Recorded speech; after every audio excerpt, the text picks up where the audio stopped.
Këtë javë, kjo javë është java vendimtare. Uroj që të nisë me takime ndërmjet partive politike.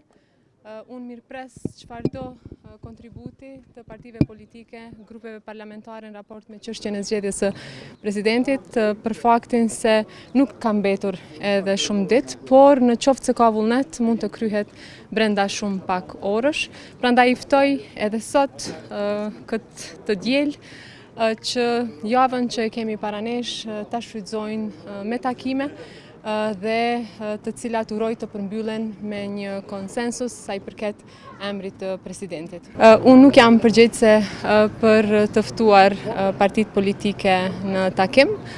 Takimet poftohen nga kryeministri Kurti, si kryetari i partisë, si kryeministër dhe si dikush që i ka mbi 50 deputet në Kuvendin e Republikës së Kosovës, përkatësisht 66 me koalicionin që është bashkarisht.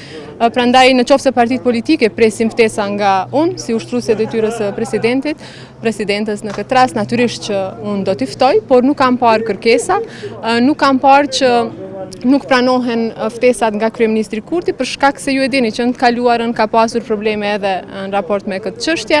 Mirë po tani, mendoj që ajo çka duhet është që t'i përgjigjen pozitivisht ftesave të kryeministrit Kurti, sepse ato mund të shërbejnë që të kemi një marrëveshje sa i përket çështjes së zgjedhjes së presidentit apo presidentës së ardhshme. Mendoj që është shumë e rëndësishme që vendit mos shkojnë në zgjedhje të jashtëzakonshme. Kemi shumë punë para vetes, jo vetëm për së brendshmi, por po ashtu edhe për zhvillimet jashtë vendit tonë. Prandaj duhet jemi të vëmendshëm, duhet ta kemi parasysh interesin qytetar dhe jo, si më thënë, ndonjë interes individual apo grupor. Mendoj që qytetarët nuk i duan zgjedhjet në Republikën e Kosovës në këtë moment.